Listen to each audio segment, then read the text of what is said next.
Assalamualaikum warahmatullahi wabarakatuh.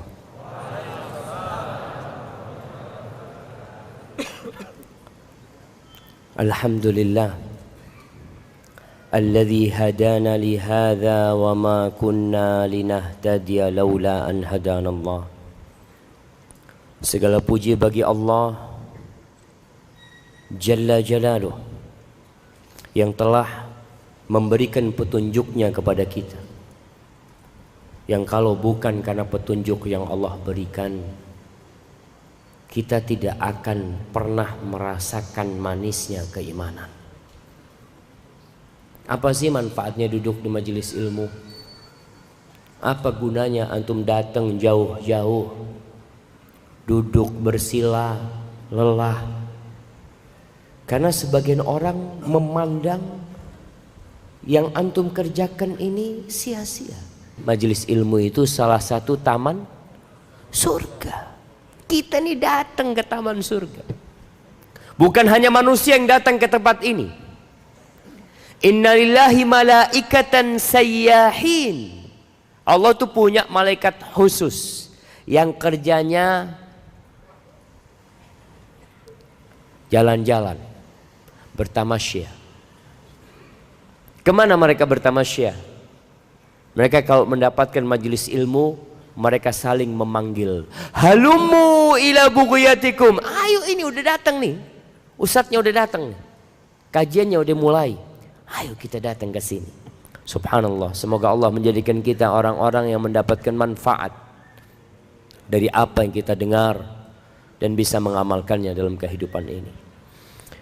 Allahumma salli wa sallim wazid wa barik wa an'im ala nabiyil mustafa wal habibil mujtaba sayyidina wa maulana Muhammadin wa ala alihi wa ashabihi ajma'in. Ya Allah, semoga salawatmu, salam berkah dan nikmatmu senantiasa engkau tambahkan untuk hamba kekasihmu, untuk baginda Nabi kita Muhammad sallallahu alaihi wasallam, untuk keluarga beliau, untuk istri-istri beliau, untuk putra-putri beliau, dan untuk seluruh sahabat Nabi. Semoga Allah meridhain kita bersama mereka. Amma ba'd. Jamaah rahimakumullah. Pagi hari ini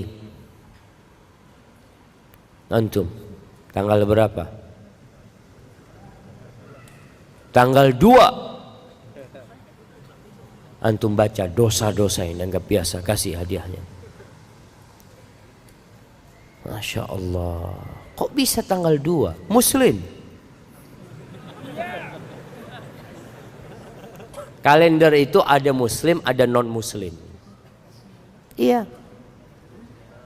Kalendernya orang Islam hari ini tanggal 25. 25, 26. 25 jamaah. Astagfirullah.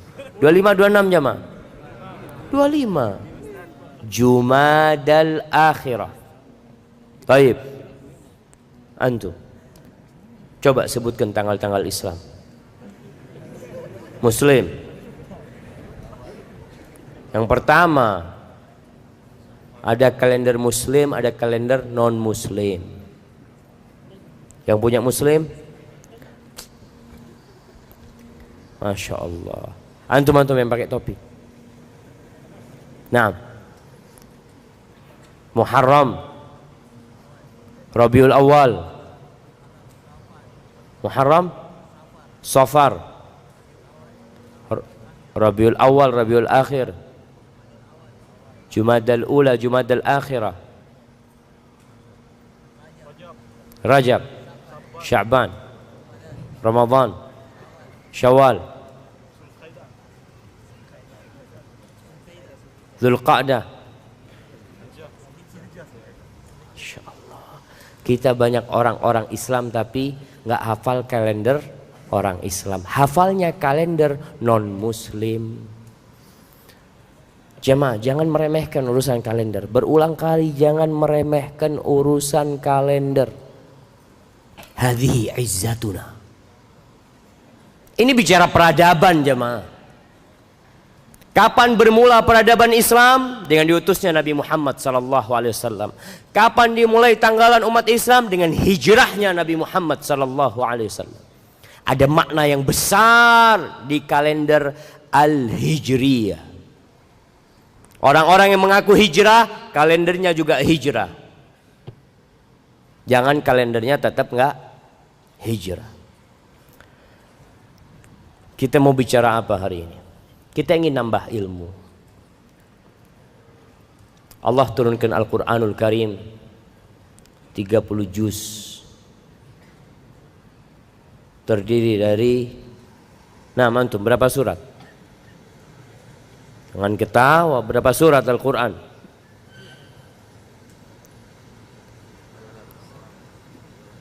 Berapa? 114. Masya Allah, kasih hadiah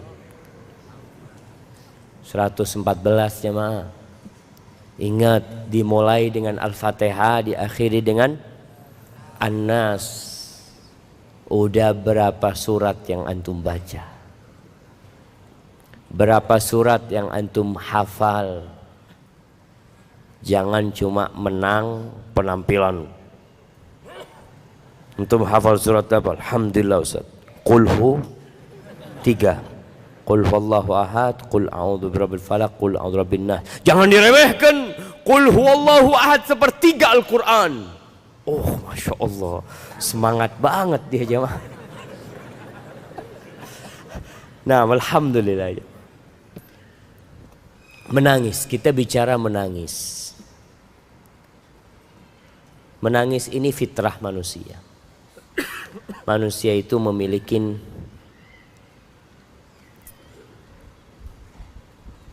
ghariza, insting meneteskan air mata. Allah berfirman di surat An-Najm ayat 43, wa annahu huwa adhaka wa abka. Dan dialah Allah yang menyebabkan sebagian orang tertawa dan sebagiannya menangis. Bahkan ternyata hampir semua orang pernah menangis dan pernah tertawa. Siapa yang tidak pernah menangis? Anda kasih hadiah.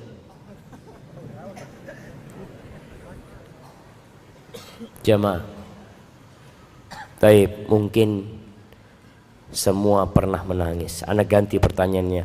Siapa yang tidak pernah tertawa?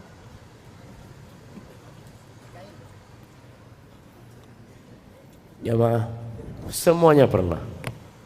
Allah sudah tetapkan. Apa kata Imam Al-Qurtubi ketika menafsirkan ayat ini? Beliau mengatakan qada asbab ad-dhahik wal buka. Allah yang menentukan sebab-sebab orang itu bisa tertawa dan yang lainnya bisa menangis. Kata Atha bin Abi Muslim, yakni afraha wa ahzan. Allah membuat sebagian orang bergembira, sebagian lainnya bersedih. Karena kegembiraan itu membuat antum tertawa, dan kesedihan itu membuat antum menangis. Ahibati fillah, tertawa dan menangis boleh-boleh saja. Tapi urusan menangis ini ada 10 macam. Ada 10 macam menangis. Antum tinggal lihat, antum pernah yang mana saja.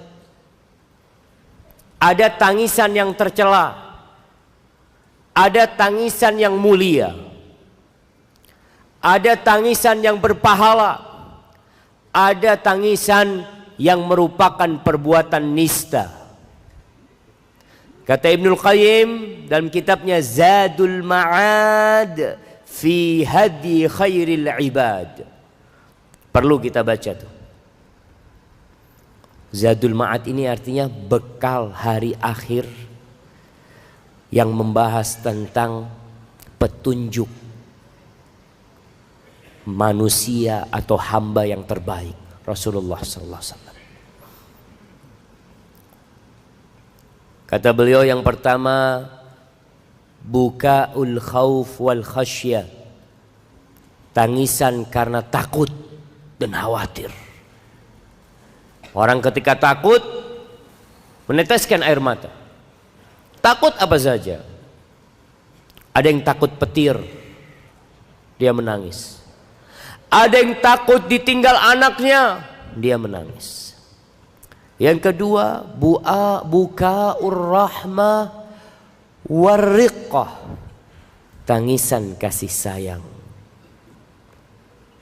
tangisan karena kasihan. Insyaallah kita pernah. Yang keempat, buka'ul mahabbah wasyauq, tangisan cinta dan kerinduan. Pernah antum rindu sama orang tua antum? Ana di pesantren dulu sering nangis. Baru dapat 2 hari di pesantren mulai sudah nggak betah karena rindu sama ibu. Kadangkala sama bapak kurang rindu karena suka dimarahin sama bapak. Tapi sama ibu rindu, nangis. Kata ustadznya Syafiq, coba tahan 1 pekan. Kalau nanti tetap nggak betah, ya sudah pulang. Setelah 1 pekan tetap kita terus menangis. Datang ke ustadz, udah nggak betah ustadz, mau pulang. Katanya ustadz tunggu lagi 2 pekan. Kalau nggak betah nanti pulang. Coba 2 pekan tetap nggak betah. Kata gue udah terakhir, tunggu 3 pekan.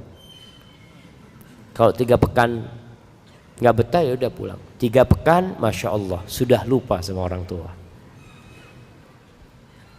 Kita tuh kadang-kala anak lupa sama orang tua. Di tengah malam orang tua kita menangis rindu sama kita. Kita nggak peduli sama orang tua kita. Itu tangisan kerinduan. Yang keempat, ada bukaul farah was surur, menangis karena gembira. Pernah lihat antum orang gembira menangis? Pernah nggak jamaah? Nggak diketawain sama antum. Antum bahagia masa menangis. Itulah fitrah manusia. Muncul tanpa diundang, air mata menetes di pipi. Gembira. Kenapa? Alhamdulillah lamaran anak diterima Ustaz. Kawin dan alhamdulillah. Gembira karena lamarannya diterima. Nah, ada orang yang seperti itu. Kemudian yang keberapa? Yang ke 5. Anda nggak ngitung jemaah. Karena Ibnu Qayyim nggak nyebutkan 1, 2, 3, 4, 5. Cuma dia sebutkan bukaul jaza' min wurudil alam wa adam ihtimalihi. Nangis karena kesakitan. Kena penyakit, dia merintih sampai akhirnya menangis. Banyak orang-orang yang sakit karena menahan sakitnya, akhirnya keluarlah tetesan air mata tersebut. Kemudian bukaul huzn, menangis karena sedih. Apa bedanya takut sama sedih? Ini apa jemaah? Nah, apa bedanya takut sama sedih? Anda kasih hadiah. Jamaah, masa antum nggak tahu? Takut dengan sedih. Antum menangis karena takut dan antum menangis karena sedih. Takut itu biasanya untuk masa depan. Sedih itu untuk masa lalu. Antum duduk sedih karena anaknya sudah meninggal dunia. Antum menangis, meneteskan air mata takut karena anaknya nggak pulang-pulang di malam hari. Takut ada kejadian yang menimpa anak-anak. Itu perbedaan antara sedih dan rasa takut. Baik, apa perbedaan menangis karena bahagia dan menangis karena sedih. Ada seorang gadis dikasih tahu, nak, kamu dilamar sama fulan. Langsung menangis jemaah. Dia menerima apa nolak? Wah, menerima tolak, antum nggak tahu, dia menangis. Kan Rasul sallallahu alaihi wasallam mengatakan gadis itu diminta izinnya kalau mau dinikahin, nggak boleh dipaksa. Nah, kamu dilamar sama fulan. Para sahabat bertanya, ya Rasulullah, gadis itu pemalu. Mana mungkin? Dulu gadis pemalu, jemaah. Dulu, karena dulu gadis itu dipingit. Kenapa butuh nador? Butuh nador. Karena memang nggak kelihatan. Kalau sekarang antum sudah melihat perempuan itu bolak-balik, antum masih ngomong, Ustadz saya mau nador, Ustadz. Nador apa? Tiap hari kelihatan itu anak. Yang mau dinador apanya? Tiap hari. Dulu gadis itu dipingit, tidak ada yang melihatnya kecuali orang-orang dari keluarganya. Maka para sahabat bertanya, gimana kita mau minta izin sama gadis? Dia kan malu mau mengatakan, kamu dilamar sama fulan. Oh, saya memang tunggu-tunggu lamarannya. Malulah gadis mau ngomong kayak gitu. Terus iznuha sumatuha. Izinnya gadis itu kalau dia diam. Kalau dia diam berarti dia memberikan izin. Soalnya kalau dia nggak mau dia tolak. Tapi kalau dia suka, terpaksa dia menahan malunya dengan berdiam. Itu berarti lamarannya diterima. Tapi sekarang datang, nak, fulan melamar anti, nangis. Gimana jemaah? Nah, berdiri antum biar suaranya terdengar.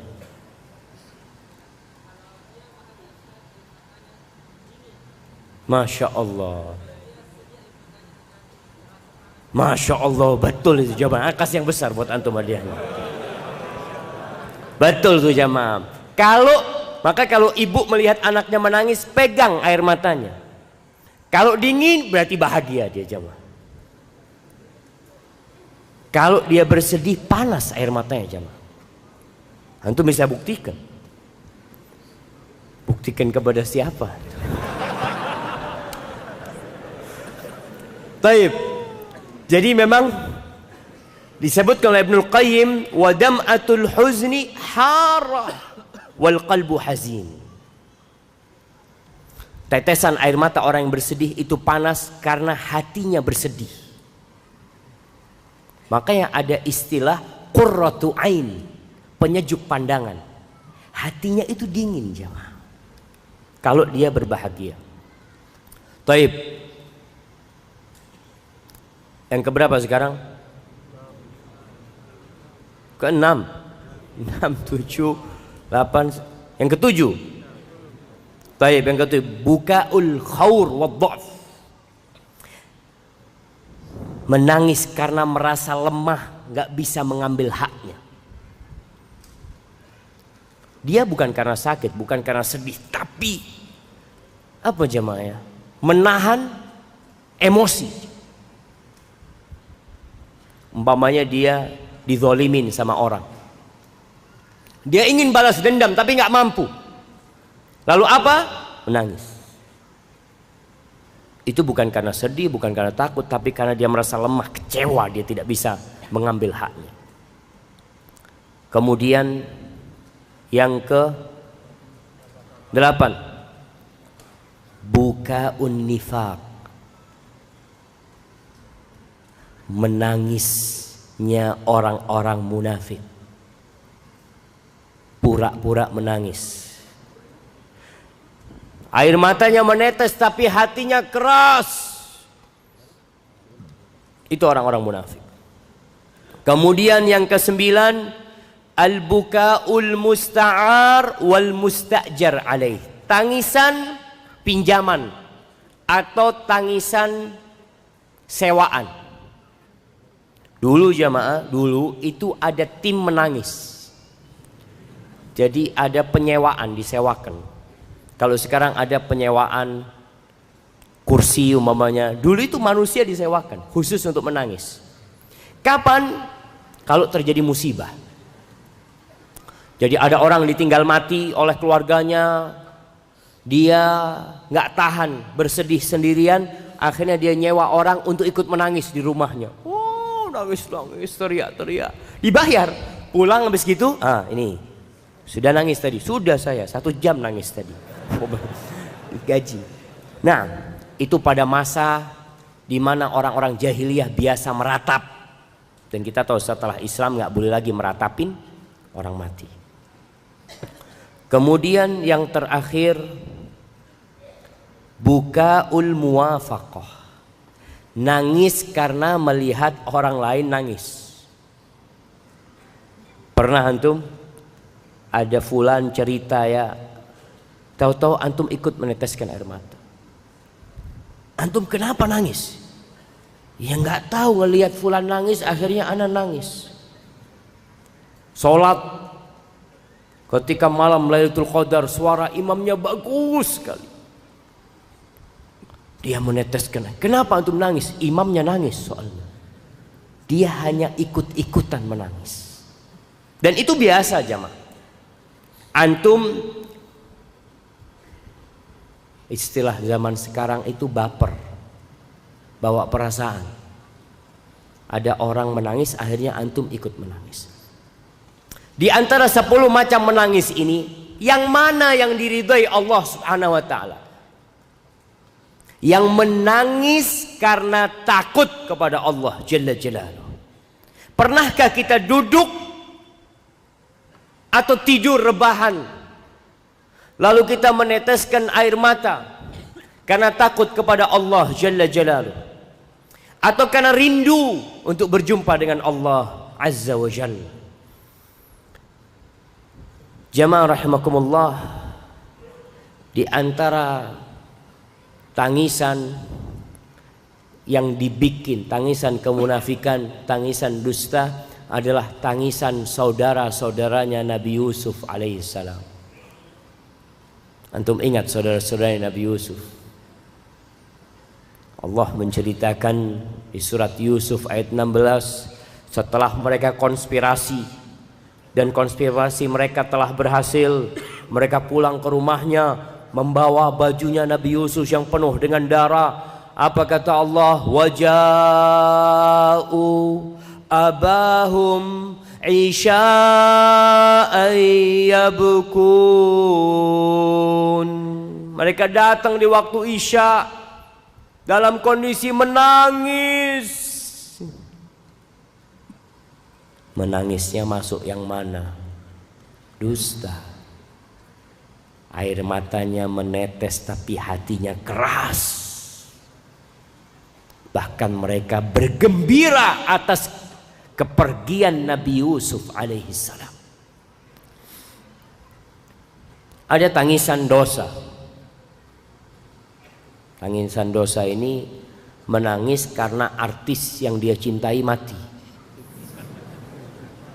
Saya itu suka sama pemain bola, Ustaz, orang kafir, mati Ustaz, sedih banget Ustaz. Tapi menangis karena kucingnya mati, masuk yang mana? Dimasukkan ke koran, bela sungkawa, telah meninggal dunia kucing kesayanganku. Sekarang jamaah orang berlebih-lebihan. Tapi kalau menangis karena sedih hewan piaraannya meninggal dunia, itu menangis yang biasa, menangis karena kesedihan. Kita akan berbicara tentang menangis karena takut kepada Allah Jalla Jalaluhu. Rasulullah sallallahu alaihi wasallam pernah bersabda di hadapan para sahabatnya, mengatakan, "Lau ta'lamuna ma a'lam la dhahiktum qalilan wa la bakaitum katsira." Kalau kalian tahu apa yang aku ketahui, kalian niscaya akan sedikit tertawa dan banyak menangis.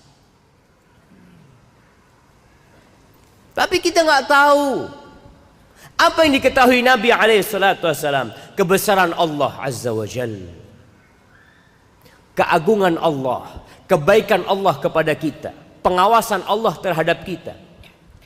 besarnya azab Allah, dahsyatnya siksaan Allah Jalla Jalaluh.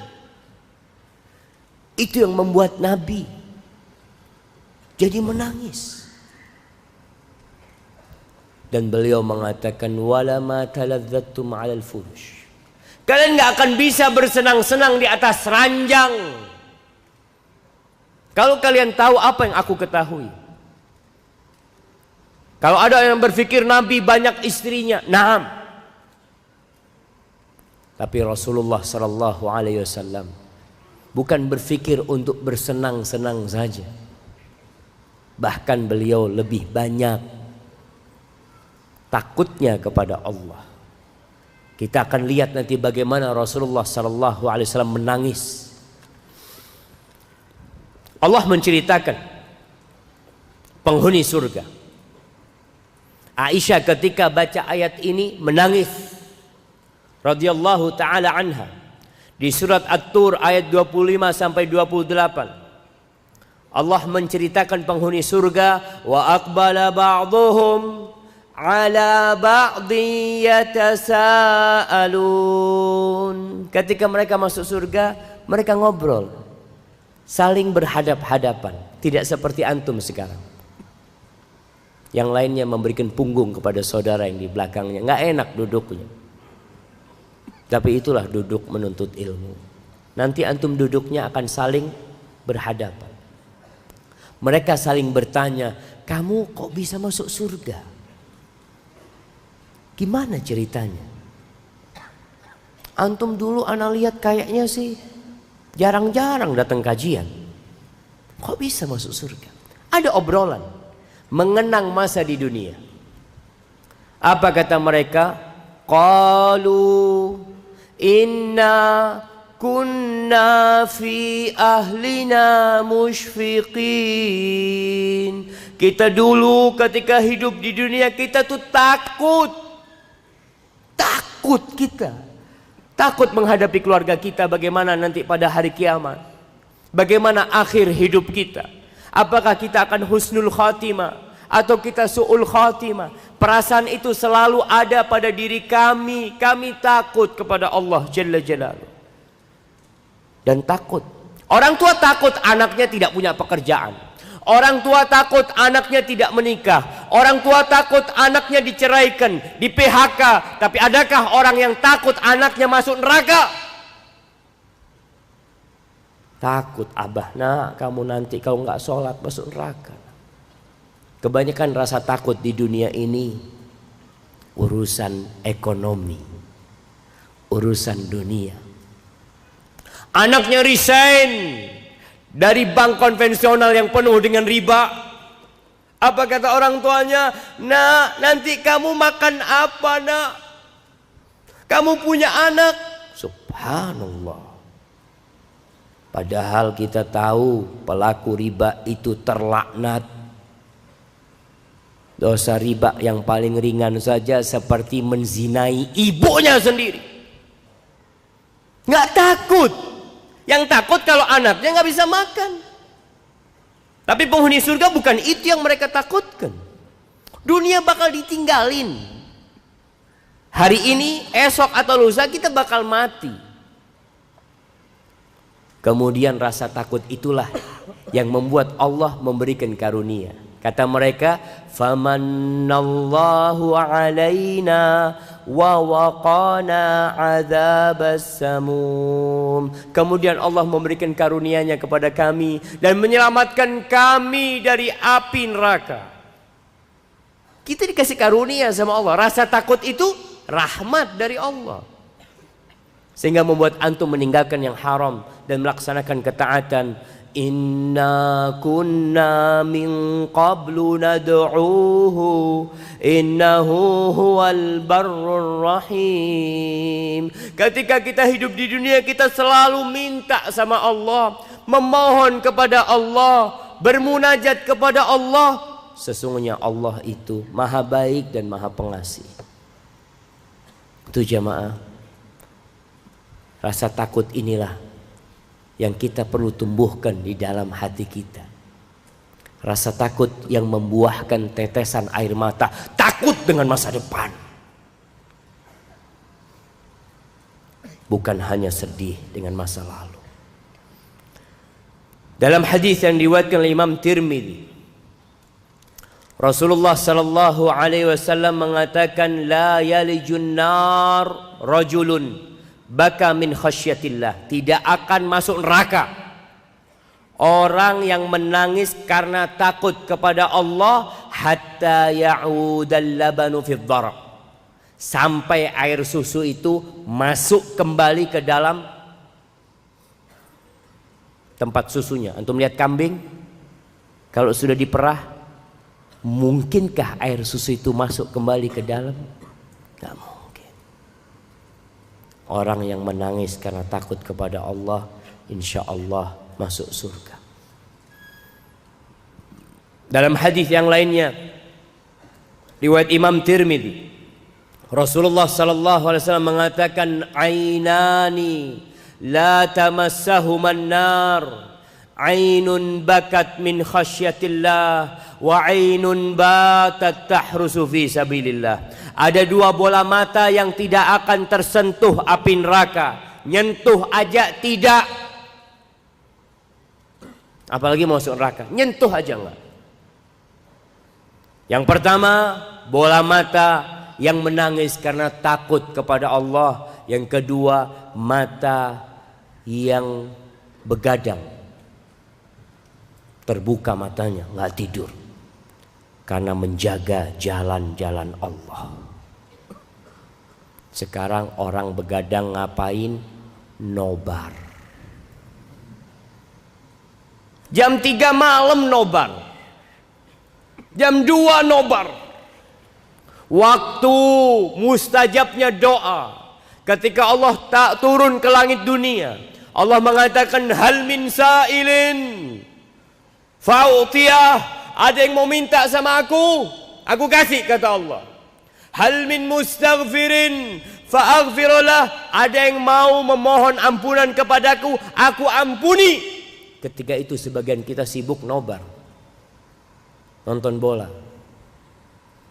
Hanya dua mata yang akan dijaga, yang menangis karena takut kepada Allah, dan yang begadang karena menjaga jalan-jalan Allah ketika berjihad di jalan Allah. Masih banyak keutamaan lain buat orang yang menangis karena takut kepada Allah. Salah satunya di hadis tentang 7 golongan yang akan mendapatkan naungan di sisi Allah Subhanahu wa taala. Sab'atun yudhilluhumullah fi dhilli yauma la dhilla illa dhilluh. Pada hari tidak ada naungan kecuali naungan Allah. Ada 7 golongan yang akan mendapatkan naungan Allah. Salah satunya, wa rajulun dzakarallaha khaliyan fafadat aina. Dan seorang yang mengingat Allah sendirian, gak ada orang. Para ulama bicara ketika mensyarah hadis ini, bisa jadi dia menangis ketika banyak orang, tapi dia merasa sendirian sama Allah Jalla Jalaluhu. Dia tidak memandang itu manusia. Dia merasa bersendirian sama Allah, kemudian dia merasa banyak dosa yang dia lakukan, terlalu banyak nikmat yang Allah berikan kepada kita. Lalu dia menangis, atau memang sendirian di dalam kamarnya. Dia kunci kamarnya, tidak ada yang tahu apa yang dia lakukan di dalam kamar. Dia hamparkan sejadahnya, kemudian dia menghadap ke kiblat mengatakan Allahu Akbar. Lalu perlahan-lahan dia baca Al-Fatihah. Dia baca ayat-ayat Allah. Dia ingat dengan kebesaran Allah. Dia memikirkan kalau dia akan mati ditanya tentang yang besar dan kecil. Kemudian dia menangis. Dia akan mendapatkan naungan dari Allah Subhanahu wa taala. Ahibati fillah, Abdullah bin Umar berkata tentang kemuliaan menangis karena Allah. Apa kata dia? La an adma min khasyatillah ahabbu ilayya min an atasaddaq bi alfi dinarin. Aku meneteskan air mata karena takut kepada Allah, itu lebih aku cintai daripada aku sodako 1000 dinar. Antum kalau pernah sodako 1000 dinar, 1000 dinar ini jamaah, ya kurang lebih 2 kilogram emas. 1 miliar, kira-kira 1 miliar. Betul jemaah. Antum sodako 1 miliar. Abdullah bin Umar mengatakan, lebih baik aku meneteskan air mata karena Allah daripada sodako 1 dinar, 1000 dinar. 1 miliar antum sodako sana, bangun masjid 5 miliar, 10 miliar, tapi antum tidak pernah menangis karena Allah. Hati-hati, jangan-jangan sodakoh antum karena syahwat yang ada pada diri antum. Kalau menangis karena Allah, selesai, ikhlas lillahi ta'ala. Tapi sodakoh belum tentu. Itu Abdullah bin Umar, mulia sekali menangis karena Allah. Ka'ab al-Ahbar, dia seorang tabi'in, dia mengatakan, la an abki min khasyatillah fatasilu dumu'i ala wajnati ahabbu ilayya min an atasaddaq biwazni dhahaban. Aku menangis karena Allah sampai air matanya itu menetes di pipiku, itu lebih aku cintai daripada aku sodakoh seberat tubuhku ini emas. Kita tahu fadilah sodakoh, keutamaan sodakoh. Insya Allah semua bisa sodakoh, besar kecil kita sodakoh, tapi tidak semuanya bisa meneteskan air mata karena takut kepada Allah. Kebanyakan kita menangis, sedih dan takut, tapi bukan takut sama Allah. Sedih tinggal mati anaknya, menangis di malam hari di dalam kamar, diketuk pintunya, bang, buka pintunya bang, ada apa bang, kata dia, sakit gigi. Pikirnya nangis karena Allah, ternyata sakit gigi. Wallahi jamaah, antum tinggal tanya sama antum, umur ana 50 tahun, berapa kali ana menangis karena takut sama Allah. Nangis yang lainnya gak perlu dihitung, karena tidak ada hitungannya. Malaikat-malaikat Allah, bagaimana sikap mereka? Orang yang tahu keagungan Allah jamaah akan sedikit tertawa, karena dia tahu aku ini banyak dosa. Ketika antum bayangin api neraka didatangkan, Allah mengatakan di surat Al-Fajr, waji'a yawma idzin bi jahannam yauma idzi yatadzakkarul insan wa anna lahu dzikra. Ketika didatangkan neraka jahanam yang diseret oleh 70.000 malaikat, di setiap satu tali kekang yang jumlahnya 70.000 tali kekang, setiap tali kekang ada 70.000 malaikat yang menyeret dan bergejolak api itu jamaah. Gimana kalau kita masuk ke sana?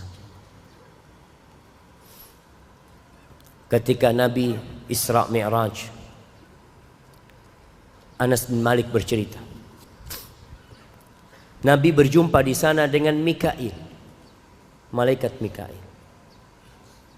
Lalu Nabi berkata kepada Jibril, ya Jibril, mali la ara Mikail dhahikan. Kenapa aku nggak pernah lihat Mikail tertawa? Qat, sedikit pun tidak pernah dia tertawa. Qala Jibril, ma dhahika Mikail mundu khuliqatin nar. Mikail tidak pernah tertawa sejak diciptakan neraka. Nggak ada lagi ketawa dari dia. Jamaah, azab yang paling ringan buat penghuni neraka, yang paling ringan itu masuk telapak kakinya, otaknya mendidih. Di neraka itu ada wail, ada lembah-lembah tempat azab-azab yang lebih menyeramkan. Ada salah satu tempat yang tempat berkumpulnya bisa-bisa binatang buas yang dipanaskan. Orang itu masuk ke sana, keluar dari sana, dagingnya ngelupas. Lalu dimasukkan kembali ke sana, keluar dari sana, dagingnya mengelupas. Seperti itu terus. La yamutu fiha wa la yahya. Itu yang seharusnya membuat kita takut. Bagaimana dengan Jibril? Dalam hadis yang diriwayatkan Imam Tabrani, Rasulullah sallallahu alaihi wasallam melanjutkan perjalanan ke Sidratul Muntaha. Jibril diam di sana bersama malaikat-malaikat yang lainnya. Apa kata Nabi kita Muhammad sallallahu alaihi wasallam? Jibril yang perkasa, yang memiliki 600 sayap, situmi ajana, yang kalau satu sayapnya dibuka ufuk tertutup. Pada malam Isra Mi'raj itu Nabi melihat Jibril. Marartu lailata usriya bi bil mala'il a'la wa Jibril kal hilsil bali min khasyatillah. Pada malam hari itu aku melewatin kumpulan malaikat-malaikat dan aku melihat Jibril di sana. Jibril itu seperti kulit jamaah. Kulit, baju dari kulit itu yang sudah usang. Mana gagahnya Jibril, mana agungnya Jibril. Nggak ada apa-apa, dia tuh makhluknya Allah. Sehingga kalau ada yang merasa besar karena jabatannya, karena kedudukannya, karena kekayaannya, wallahi dunia dan isinya ini tidak lebih dari satu sayap nyamuk. Lalu apa yang membuat engkau merasa besar? Badanmu yang gagah, jabatanmu yang tinggi, hartamu yang banyak. Allah perintahkan air laut untuk muntah ke daratan 1 menit. Bukan hanya antum, bukan hanya keluarga antum, satu kota ujung pandang Makassar ini hilang. Lalu antum merasa besar. Jamaah, tiap hari dosa itu dilakukan di muka bumi Allah ini.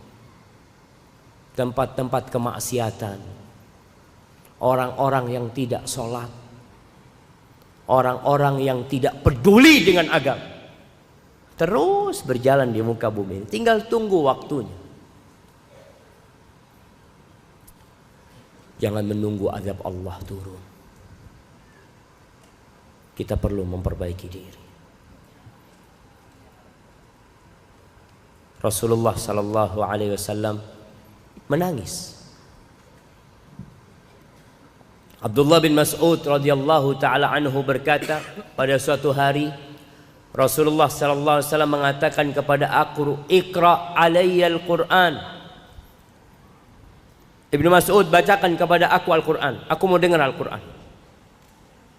Qultu ya Rasulullah, alaika salatu wassalam ya Rasulullah. Aqra'u alaika wa alaika unzil. Gimana aku baca kepadamu sedangkan Quran ini diturunkan kepadamu? Malu Abdullah bin Mas'ud. Qala inni uhibbu an asma'ahu min ghairi. Aku itu suka mendengarkan Al-Quran dari orang lain. Engkau bacakan. Faqara'tu alaihi surat An-Nisa. Abdul Mas'ud membacakan surat An-Nisa. Terus dari awal surat Nisa. Ya ayyuhan nasu taqu rabbakumul ladzi khalaqakum min nafsin wahidah. وخلق منها زوجها وبث منهما رجالا كثيرا ونساء. Beliau baca itu surat An-Nisa sampai ayat ke-40 kepada firman Allah, فَكَيْفَ إِذَا جِئْنَا مِنْ كُلِّ أُمَّةٍ بِشَهِيدٍ وَجِئْنَا بِكَ عَلَى هَؤُلَاءِ شَهِيدًا. Bagaimana kalau kami datangkan dari setiap umat saksi, dan kami datangkan engkau sebagai saksi atas mereka semuanya. Ketika Abdullah bin Mas'ud sampai ayat itu, Nabi kita alaihi salatu wassalam mengatakan, hasbukal an, sekarang cukup, berhenti sekarang, sudah. Faltafattu ilaihi fa idza ainahu tadrifan. Aku lihat Nabi SAW,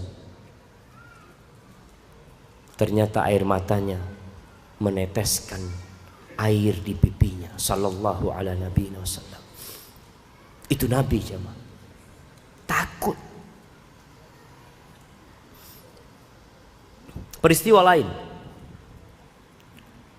kita ini sering baca Quran tapi nggak paham, maka berusahalah untuk memahaminya. Ada orang yang kalau sholat sama imam suaranya bagus, dia bisa ikut menangis, takut. Ketika dibacakan ayat-ayat tentang azab Allah Subhanahu wa taala, dia menangis. Antum sholat malam sendiri nggak menangis. Kenapa? Karena suara antum ngajinya nggak bagus. Qul huwallahu ahad, Allahu samad, lam yalid wa lam yulad wa lam yakul lahu kufuwan ahad. Allahu akbar. Subhana rabbiyal azim. Allahu akbar. Ketika imamnya membaca, masya Allah, dari takbirnya aja antum sudah semangat. Kita kalau sholat sendiri nggak apa-apa, angkat suara antum, nggak perlu tetangga dengar.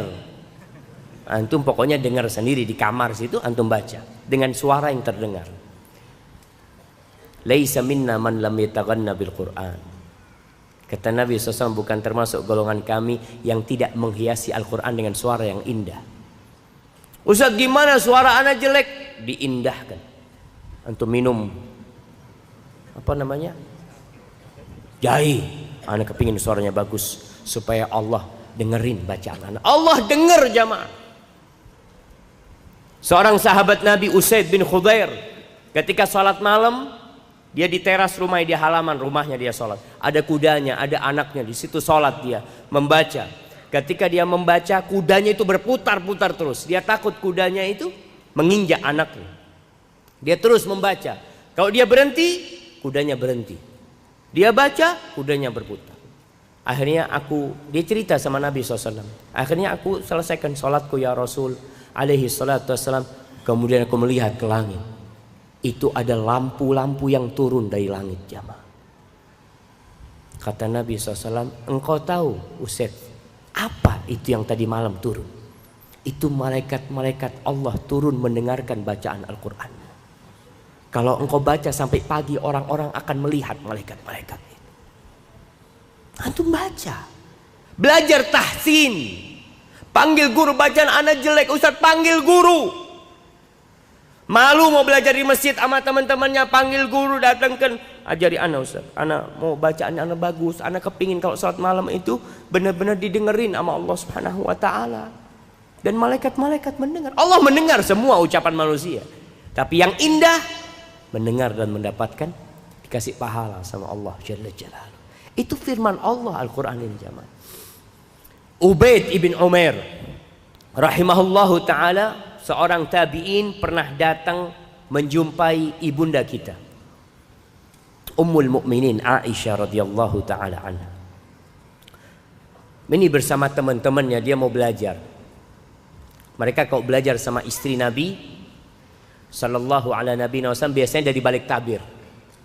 Mereka di luar, istri Nabi di dalam.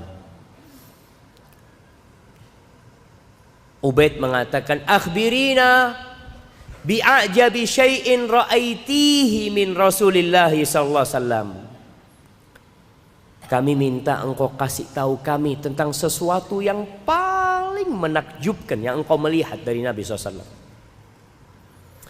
Qala fasakatat thumma qalat. Aisyah diam. Dia berpikir mungkin. Semua cerita suaminya indah dan menakjubkan. Khairul bashar, manusia terbaik yang ada di rumahnya. Semua ceritanya indah. tapi dia hendak memilihkan yang paling menakjubkan. Lalu Aisyah mengatakan, lamma kanat lailah minal layali, pada satu malam, yang malam itu Nabi bermalam di rumahnya Aisyah sallallahu ala nabiyina wasallam. Istri punya hak ketika lagi tiduran bersama Aisyah di sampingnya, habis sholat Isya mungkin. Lalu Nabi SAW mengatakan, ya Aisyah, dharini ata'abbadul layla li Rabbi. Lihat nih adabnya Nabi SAW.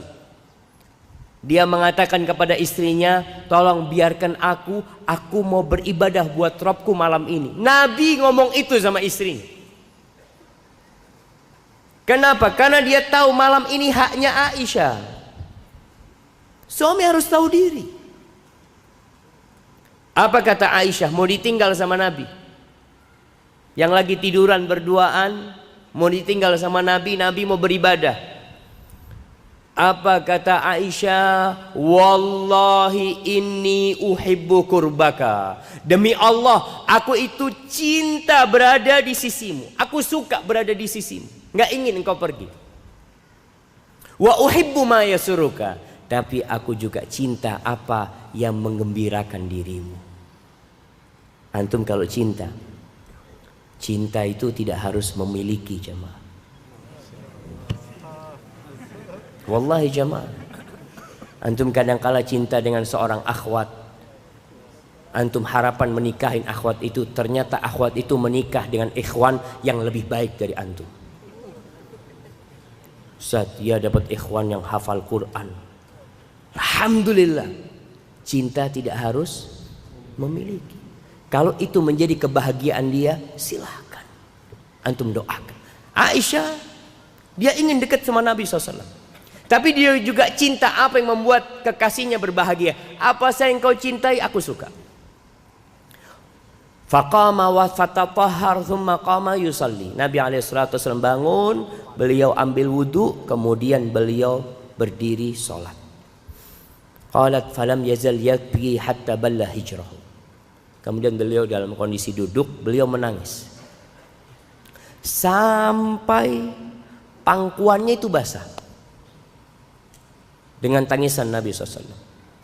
Wa kana jalisan falam yazal yabki sallallahu alaihi wasallam hatta balla lihyatahu. Beliau terus menangis sampai jenggotnya yang basah dengan air matanya.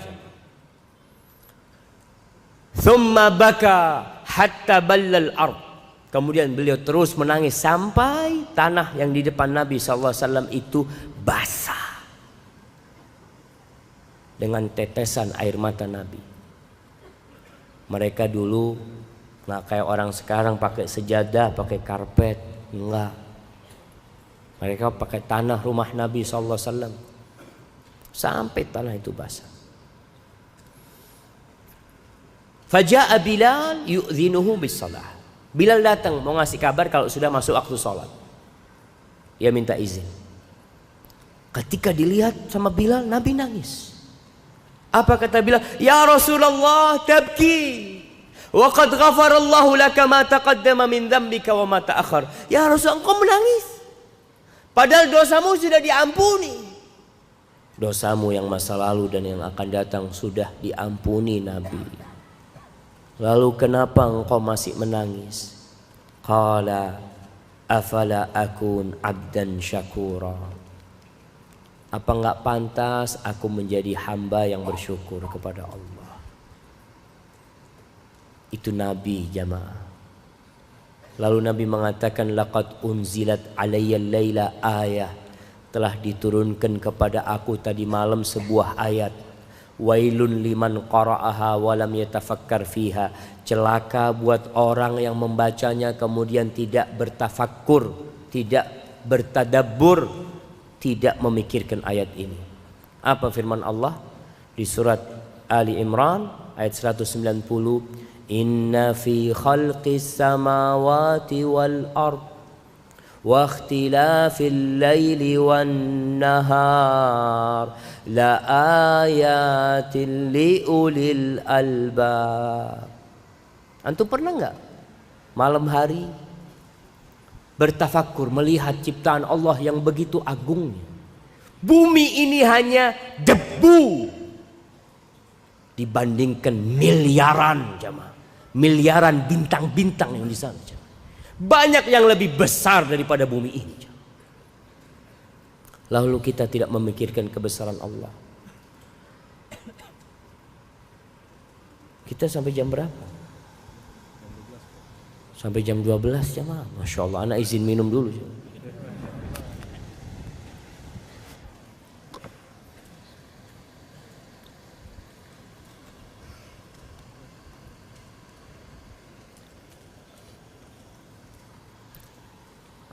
Alhamdulillah.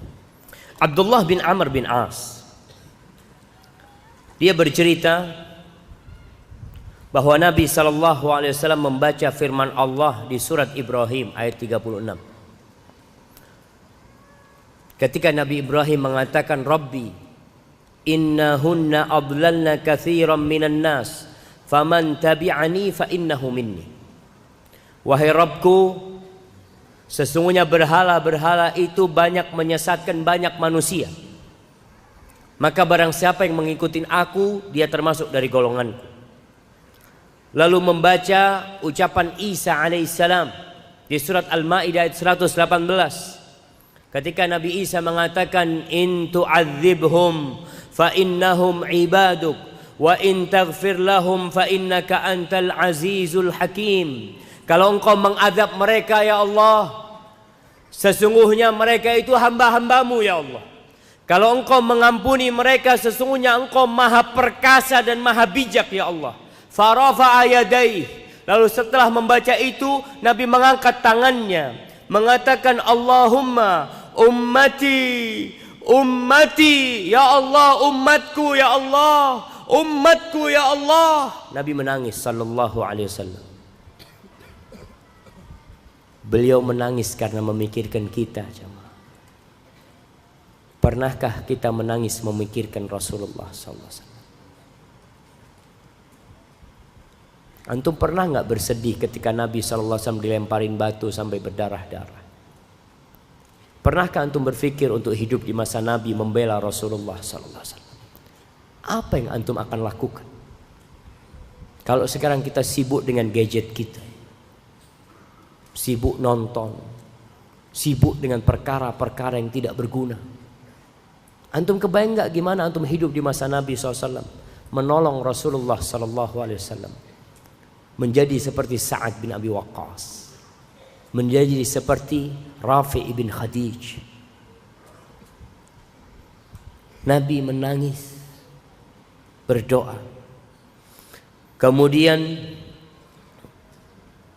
Allah mengutus Jibril. Allah mengatakan kepada Jibril, ya Jibril, idhab ila Muhammad. Jibril, kau berangkat kepada Muhammad. Wa rabbuka alam. Dan Allah tahu dengan peristiwa itu. Fasalhu ma yubki.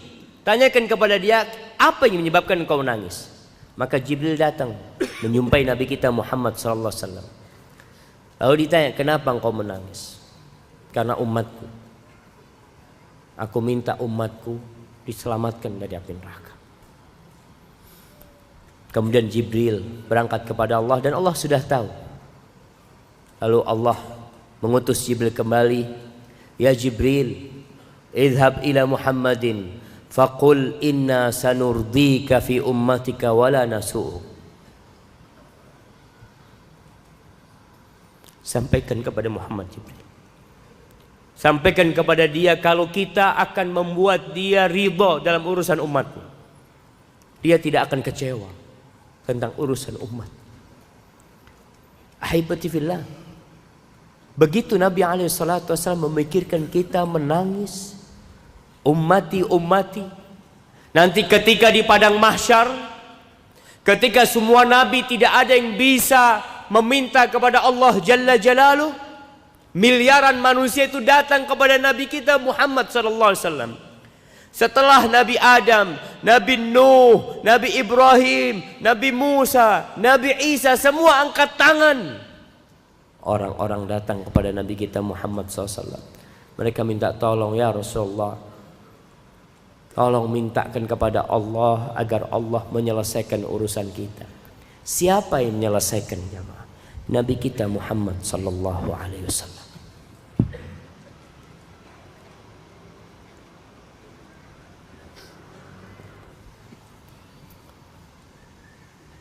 Ketika semua sudah melewati neraka jahanam, mereka berada di pintu surga. Pintu surga itu ramai, berdesak-desakan, orang itu ingin masuk surga, tapi pintunya masih ditutup. Siapa yang membukakan pintu itu untuk kita? Nabi kita Muhammad SAW. Beliau cerita, fa'ati babal jannah. Aku datengin pintu surga, aku ketuk pintu surga. Lalu ada suara dari dalam bertanya, man? Siapa? Aku mengatakan Muhammad. Beliau tidak mengatakan Rasulullah lah. Beliau mengatakan Muhammad. Antum tuh harus belajar tawadhu dari Nabi SAW. Kalau kenalan sama orang, siapa? Dokter Syafiq. Malu-maluin antum. Ustadz fulan, nggak perlu. Siapa? Sebutkan nama. Siapa? Haji 3 kali. Haji 3 kali. Urusan haji 3 kali. Nggak perlu pakai H ketika kenalan sama orang. Rasulullah SAW mengatakan Muhammad. Apa kata malaikat di sana? Umirtu, aku disuruh nggak boleh bukain pintu surga ini kecuali engkau yang pertama kali masuk. Sallallahu ala nabiyina wasallam. Nabi masuk, baru kita bisa masuk. Yang mau selamat, ikut siapa? Ikut Nabi. Jangan ikut anak. Jangan ikut Ustaz fulan, Kiai fulan. Tidak. Ikuti Nabi sallallahu alaihi wasallam. Semuanya menyeru agar kita mengikuti Rasulullah sallallahu alaihi wasallam. Antum mau lihat bagaimana para sahabat Nabi menangis ketika Nabi SAW berceramah, berpidato. Ini Anas bercerita tentang tadi yang kita bacakan, lau ta'lamuna ma'alam. Kalau kalian tahu apa yang aku ketahui, pasti kalian akan sedikit tertawa dan banyak menangis. Anas menceritakan ketika itu para sahabat Nabi radhiyallahu taala anhum, mereka menutupin wajah mereka, menangis semuanya di Masjid Nabawi. Ketika itu mereka teringat dengan kebesaran Allah dan dengan syukur kita yang masih sedikit.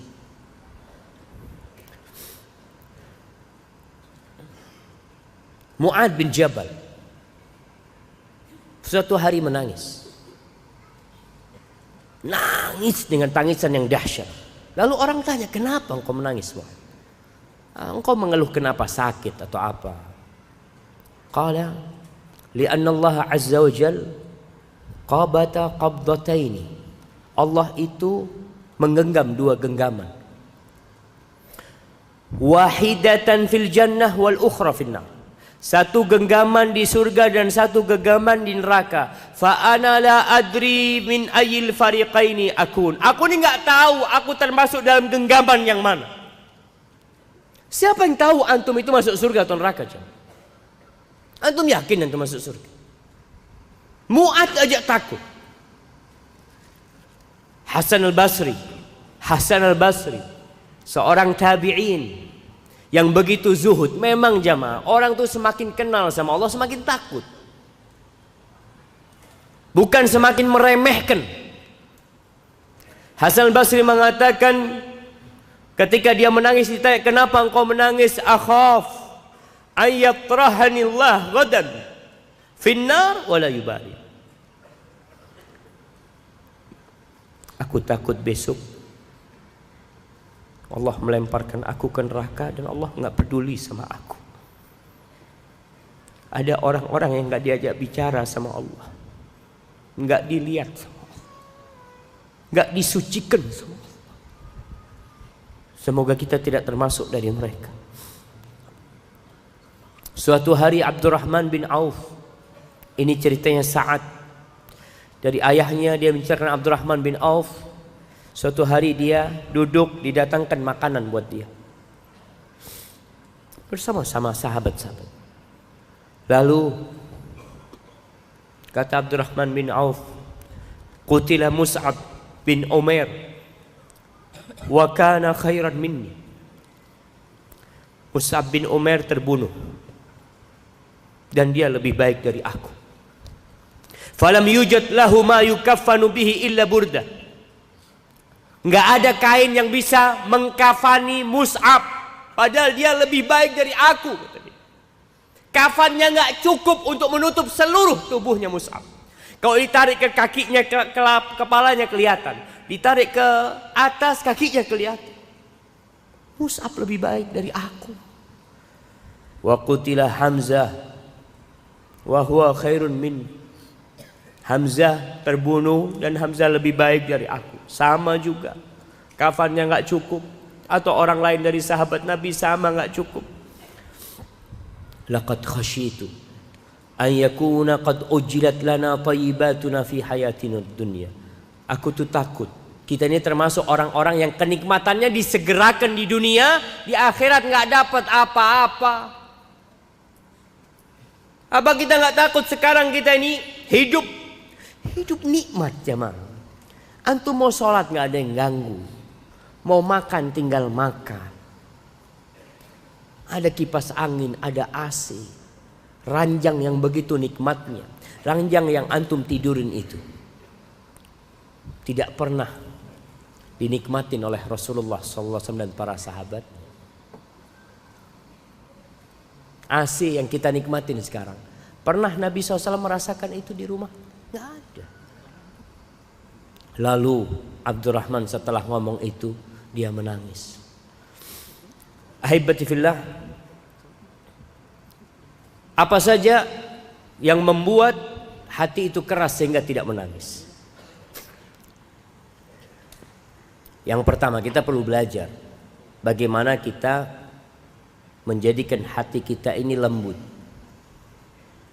mendengarkan nasihat, meneteskan air mata. Ada orang yang hatinya keras, padahal batu saja ada yang bisa mengeluarkan air. Antum pernah melihat mata air yang terpancar dari batu? Ada. Tapi ada hati yang lebih keras daripada batu. Ibnul Qayyim mengatakan, wa mata aqhatil ain minal buka min khasyatillahi ta'ala fa'lam anna qahtaha min qaswatil qalb. Kapan mata itu tidak pernah meneteskan air mata karena takut kepada Allah, ketahuilah penyebab keringnya itu air mata, hatinya keras, sumbernya keras. Wa ab'adul qulub minallah al-qalbul qasi. Dan hati yang paling jauh dari Allah adalah hati yang keras. Rasulullah sallallahu alaihi wasallam berlindung. Beliau mengatakan, Allahumma inni a'udzubika min ilmin la yanfa'. Ya Allah, aku berlindung kepadamu dari ilmu yang tidak bermanfaat. Hati-hati kita datang ke majelis ilmu hari ini, kemarin, sebelumnya, esok kita mau ngaji lagi. Hati-hati ilmu yang antum pelajari tidak bermanfaat. Kapan dikatakan ilmu tidak bermanfaat? Ketika ilmu itu tidak mewariskan rasa takut kepada Allah. Imam Ahmad ketika ditanya tentang ilmu, al-ilmu al-khasyah, ilmu yang sebenarnya yang mewariskan rasa takut kepada Allah. Ketika Allah menyebutkan para ulama, apa kata Allah? Innama yakhsyallaha min ibadihi al-ulama. Yang takut kepada Allah dari hamba-hambanya adalah orang yang alim. Kalau ada orang alim gak takut sama Allah, ilmunya la yanfa'. Mungkin sekolah di pesantren 6 tahun, melanjutkan sekolah di Mekah, di Madinah 4 tahun, melanjutkan S2, S3, Tapi kalau ilmunya tidak membuat antum jadi takut makan haram, takut berucap yang dosa, maka ilmu itu tidak bermanfaat. Antum baca doa ini, Nabi aja baca. Yang kedua, wa min qalbin la yakhsha, dan berlindung dari hati yang tidak khusyuk. Salat gak khusyuk, baca Quran gak khusyuk, gak tunduk pokoknya dengan perintah-perintah Allah Subhanahu wa taala. Wa min nafsin la tashba, dan dari jiwa nafsu yang tidak pernah puas. Kita itu harus ngajarin jamaah memuaskan jiwa kita. Jiwa tuh kayak bayi. Nafsu kita tuh kayak bayi. Antum pernah lihat bayi? Bayi itu nyusu sama ibunya berapa tahun? 2 tahun. Kalau sama ibunya nggak dipisah, dia nyusu nggak sampai umur 5 tahun? Nyusu. Ada bayi yang 3 tahun masih nyusu. Kenapa? Karena ibunya tidak memisahkan. Tapi bagaimana seorang ibu berani menyapih anaknya, dibiarkan anak itu menangis, nggak dikasih susu sama ibu, dibiarkan anak itu tambah kurus karena tidak minum ASI ibu, dibiarkan sama ibu, sampai akhirnya anak itu kalau dikasih susu sama ibunya nggak mau. Setelah 2-3 bulan sama ibunya, yuk mimi susu, oh nggak mau, dia nggak mau. Anak punya anak umur 3 tahun sekarang, ngelihat adiknya nyusu, nggak pernah kebayang dia nyusu lagi. Nafsu kita itu harus seperti itu kan, diputus supaya udah enggak. Dia menyuruh antum melakukan ini, tidak, katakan tidak kepada dia. Kalau enggak akan pernah puas nafsu kita. Yang keempat, wa min da'watin la yustajabu laha, dari doa yang tidak dikabulkan. Penyebab hati itu keras yang pertama, banyak ngomong. Itu menyebabkan hati keras. Masya Allah. Kenapa dari tadi naik turun naik turun? Ya udah diturunin aja. Kalau sinyalnya nggak ada. Kesian antum akhirnya nggak dengerin ceramahnya Ustaz, mikirin sinyal di sana. Nanti komplain sama Telkomsel di sini. Jamaah, kasratul kalam, banyak ngobrol. Ngobrol kerjanya, habis isya ngobrol. Di kantor ngobrol. Sekarang ngobrol di HP. WhatsApp.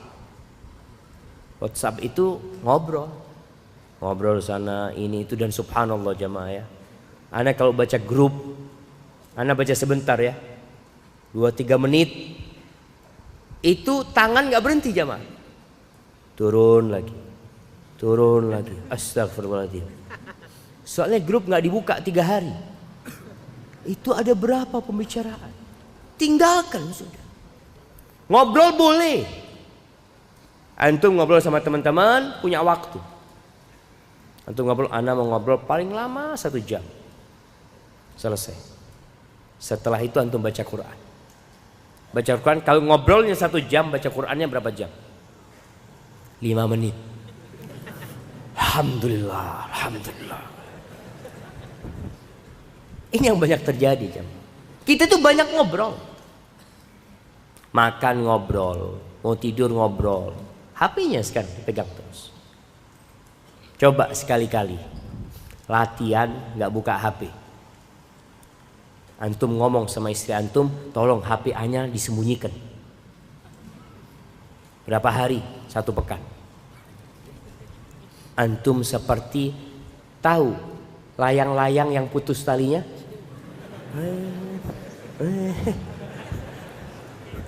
Nggak jelas, mau kemana nggak jelas. Coba ada HP, langsung diem di pojokan. Selesai dulu.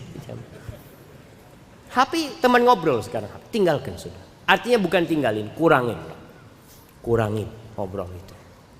Apalagi kalau ngomongnya itu qila wa qala, katanya dan katanya. Berita itu termasuk qila wa qala. Ditemukan bocah tersesat untuk menonton gitu. Dan alhamdulillah bapaknya sudah datang. Terus antum dapat apa? Dapat apa? Enggak dapat apa-apa. Berita fulan naik sepeda motor ditilang sama polisi. Oh iya. Terus dapat apa? Enggak dapat apa-apa. Maka kurangin volume melihat berita, dikurangin. Tonton berita yang diperlukan. Antum perlu berita apa hari ini? Ustadz, ana perlu berita harga emas berapa hari ini. Karena ana jualan emas. Ya silahkan. Ana perlu tahu harga mentimun berapa hari ini. Kenapa? Karena ana mau beli timun. Gak perlu lah. Antum berangkat ke pasar beli. Gak usah cari berita harga timun berapa. Ke pasar. Kasratul kalam. Itu yang hanya membuat hati keras. Yang kedua, kita tuh punya perjanjian sama Allah. Ada orang yang membatalkan kontrak sama Allah. Biasanya hatinya keras. Kontrak kita sama Allah itu apa? Kita mengatakan dalam sayyidul istighfar, Allahumma anta rabbi wa ana abduka wa ana ala ahdika wa wa'dika mastata'tu. Aku punya kontrak sama Engkau ya Allah. Aku hambamu. Kadangkala kita itu merusak kontrak kita dengan berbuat maksiat dan meninggalkan kewajiban. Hati akan keras jemaah. Antum ketika melanggar kontrak di kantor, antum berpikir bos nggak tahu. Tapi ketika antum melanggar kontrak sama Allah, Allah tuh ngelihat antum. Maka akhirnya hati antum keras karena meremehkan Allah Jalla Jalaluhu. Sebagian ulama mengatakan jangan melihat kepada kecilnya dosa, tapi lihatlah kepada siapa engkau berbuat dosa. Bahkan Nabi SAW mengatakan, Iyakum wa muhaqqaratiz dzunub. Kalian hati-hati dengan dosa yang diremehkan. Hati-hati. Fa innalaha minallahi taliban. Allah itu sudah menugaskan malaikat yang kerjanya hanya mencatat yang kecil-kecil itu. Antum dituntut nanti. Apa kata Allah? Faman ya'mal mithqala dzarratin khairan yarah wa man ya'mal mithqala dzarratin syarran yarah. Sebesar semut, antum lihat semut itu, semut merah yang kecil, antum lihat. Sebesar itu dosa antum lakukan, antum akan lihat nanti. Maka tinggalkan, berusaha untuk meninggalkan. Yang ketiga, banyak tertawa. Kata Nabi SAW, La tuksirid dhahik, fa inna kasratat dhahik tumitul qalb. Engkau jangan banyak tertawa. Banyak tertawa itu mematikan hati. Ada yang kerjanya di HP nonton yang lucu-lucu. Wah, ketawa-ketawa. Sampai ada orang jamaah yang kerjanya duduk di stasiun. Dulu stasiun kan masih boleh masuk orang luar itu jamaah. Di sini ada kereta api. Nanti ada. Ada kereta api enggak? Nanti kita bikin kereta api jamaah. Hah? Sudah 1 kilometer. Masya Allah. 1 kilometer buat lari jamaah. Bukan buat kereta api. Nah, ada orang yang duduk biasanya di stasiun jamaah. Ini orang suka melihat orang yang telat jamaah. Kadang orang terlambat ya. Dia udah beli tiket, keretanya udah jalan. Dia ketawa-ketawa. Oh, kok dia ketinggalan kereta. Oh, seneng dia. Astagfirullahaladzim. Hati-hati, hati antum keras jamaah. Ada yang di terminal, duduk terminal. Pokoknya ngelihat orang yang susah karena dia bahagia kalau ada orang susah. Ngelihat orang kehilangan boarding pass ya bingung. Oh, astagfirullah, kehilangan boarding pass dia. Hati-hati. Untuk mulai tinggalkan banyak tertawa, apalagi kalau sebab tertawanya nggak syar'i. Jangan suka tertawa sendiri. Kadang-kadang pakai HP antum, di pojokan, dipanggil sama istrinya, "Bang, bang, ketawa. Bang, ketawa. Bang, suamiku ini sudah gila atau apa, Bang?" Oh, ternyata dia nonton sesuatu yang bikin dia ketawa. Kurangin. Karena itu mematikan hati. Yang keempat, banyak makan. Kerjanya wisata kuliner. Besok kita makan di mana ya? Ini nasi goreng di sana udah kita coba. Yang di sana, oh belum. Berangkat habis Isya kita berangkat. Makan sini. Oh kayaknya kurang zen. Coba kita pindah ke sana. Yang ada dalam benak dia perutnya. Rasulullah sallallahu alaihi wasallam mengatakan, "Ma mala'a adamiyun wi'an syarran min batn." Nggak ada satu wadah yang lebih buruk yang diisi sama manusia lebih dari perutnya dia.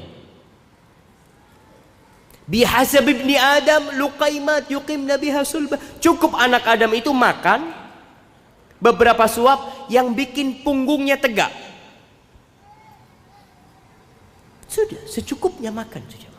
Orang kalau sudah banyak makan jamaah, kata Bishr bin Harith, dua sifat yang membuat hati itu keras, kathratul kalam wa kathratul akl. Banyak ngomong dan banyak makan. Biasanya yang banyak makan banyak ngomong. Masya Allah. Seperti itu jemaah. Maka kurangin makan. Bagaimana ngurangin makan? Puasa. Iya Ustaz, kita ini heran. Bulan puasa seharusnya orang itu tambah kurus. Kenapa di bulan puasa harga telur naik, harga ayam naik, harga gula naik? Kenapa? Karena ternyata puasa itu jadi ajang wisata kuliner. Antum bisa lihat kalau mau berbuka sore hari itu, yuk ngabuburit, naik motor, cari malam. Di mana malam dicari? Pokoknya nanti tahu-tahu malam nanti kita dapat malam. Datang belanja ini, kolak ya. Ada lagi apa makanan yang di sini? Barongko. Ana mau barongko 7 biji. Apa lagi? Aduh. Jalan kote. Apalah yang dipikir makan saja. Maka usahakan dikurangi jamaah. Ketika puasa antum cek malam pertama Ramadan berapa timbangan antum? Lihat 60. Berarti tanggal 1 Syawal paling tidak 55. Bukan sedang diet, tapi sedang beribadah.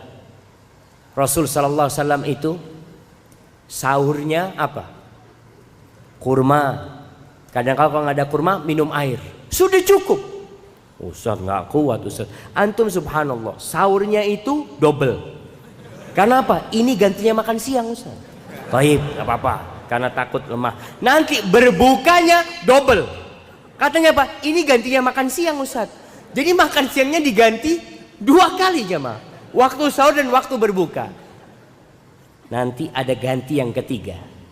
Habis terawih makan lagi dia. Ini baru makan malam Ustaz. Jamaah kurangin makan. Jangan suka wisata kuliner. Antum jangan suka makan di luar rumah. Makan dalam rumah. Makan dalam rumah. Ibu-ibu bikin suaminya itu kalau makan di rumah lupa dengan semua makanan di luar. Makanya kalau suami datang ke rumah jangan ditanya dari mana. Ditanya apa? Mau apa? Mulai saat ini ibu-ibu kalau suaminya pulang jangan ditanya dari mana. Tanya, "Bang, mau apa?" Kalau bisa ada daftar menu. Fadhil Bang. Masya Allah kalau antum ada daftar menu jemaah. Itu suami kenapa suka makan di warung? Pelayannya cantik-cantik. Pelayan itu pernah nggak tanya sama suami anti kalau masuk warung dari mana? Mas dari mana? Nggak ada pelayan tanya seperti itu. Pelayannya tanya mau apa? Minumnya mau apa? Masya Allah. Di rumah nggak pernah ditanya minumnya mau apa. Coba mulai saat ini supaya suami perutnya itu nggak keras dengan makan makanan di luar. Cukup makanan di rumah. Kalau suami mau nambah, nambah lagi. Tapi nanti bang, hati-hati jangan sampai keras hatinya. Jangan banyak makan. Baik, yang kelima, banyak dosa. Dosa ini bisa menutup hati kita karena satu dosa satu noktah hitam yang akan menutupi. Makanya ketika antum berbuat dosa, segera bertobat, menghapuskan itu noktah hitam. Yang keenam, yang membuat hati keras itu teman-teman buruk, sohib. Rasul sallallahu alaihi wasallam bagaimana memisalkan teman buruk itu dengan nafihul kir, dengan pompanya tukang besi. Ketika memompa api itu kemudian api membara, maka api itu akan meniupkan aroma yang tidak nyaman atau percikan api yang membuat baju antum terbakar. Makanya banyak orang yang tidak bisa berubah, yang nggak tobat-tobat karena temannya teman buruk, teman kantor, teman kerja. Pilih yang baik. Kalau antum melihat Ustaz, teman-teman anak di kantor ini kok kayaknya ngajak anak kepada maksiat, tinggalkan. Cari teman yang lain. Kalau waktunya ngobrol istirahat, antum berangkat ke musola, sholat duha. Kalau mereka ngobrol, obrolannya kadang-kala nggak bermanfaat, antum bawa makanan dari rumah, nggak perlu makan di warung. Kita harus menciptakan suasana yang mendukung kita untuk beriman kepada Allah SWT. Adapun sebab-sebab hati itu menjadi lunak, yang pertama adalah mengenal Allah dengan nama-namanya, dengan sifat-sifatnya, dengan perbuatan Allah. Antum baca Al-Quran, antum baca Asma'ullahul Husna. Itu yang kedua, membaca Al-Quran Karim dan mentadabburinya. Kemudian yang ketiga, banyak zikir, banyak mengingat Allah Subhanahu wa ta'ala. Jadikan waktu-waktu luang antum itu untuk mengingat Allah. Baca subhanallah walhamdulillah wa la ilaha illallah Allahu akbar. Baca la ilaha illallah wahdahu la syarikalah lahul mulku wa lahul hamdu wa huwa ala kulli syai'in qadir. Yang keempat, banyak ketaatan. Tambahin amalan sunnah antum. Antum cuma sholat 5 waktu nggak pernah nangis, tambahin yang sunnah. Yang sunnah masih belum bisa nangis, antum tambah lagi dengan sunnah yang lainnya. Untuk yang sudah qobliyah ba'diyah, tambahin dengan duha. Udah duha Ustaz, tambahin sholat malam. Sudah Ustaz, tapi kok masih belum bisa menangis. Ya, mungkin sodakohnya ditambahin. Apa saja, perbanyak amal soleh.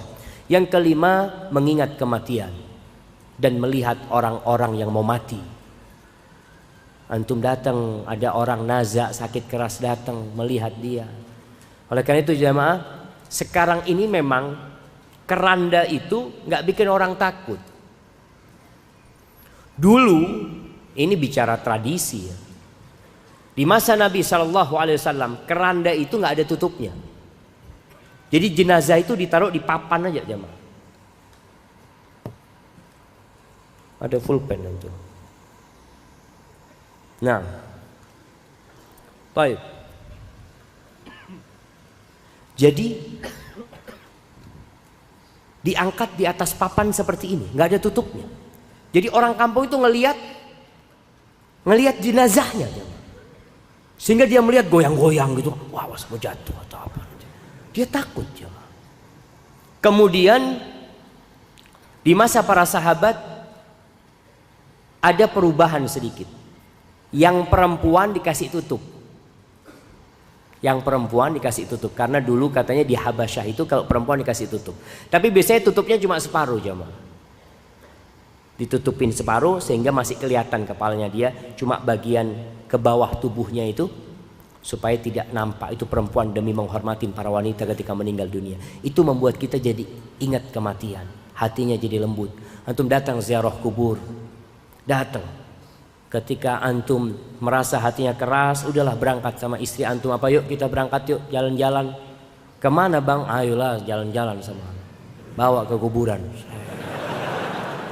Bang, ini mau ngapain di sini bang? Iya, hati abang lagi keras ya.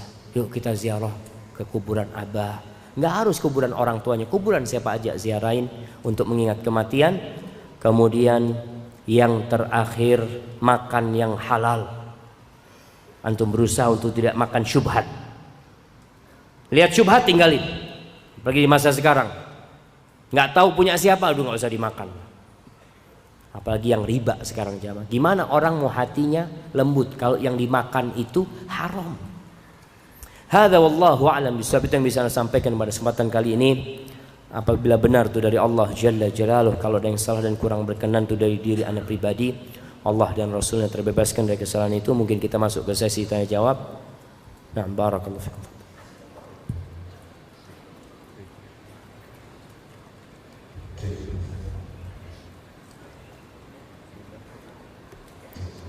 Bismillah, Assalamualaikum.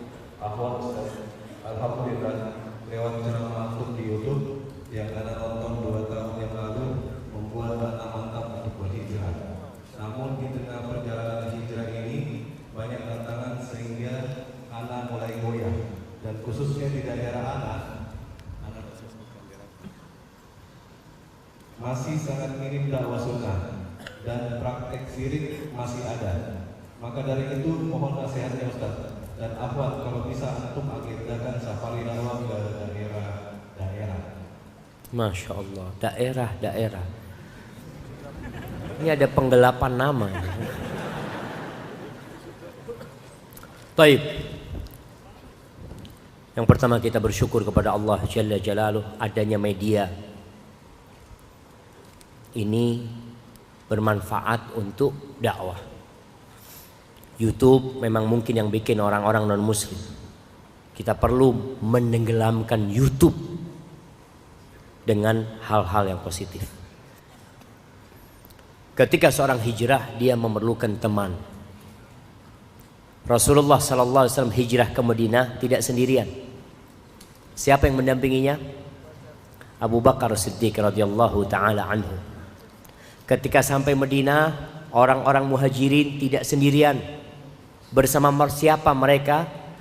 Ditemani orang-orang Ansor.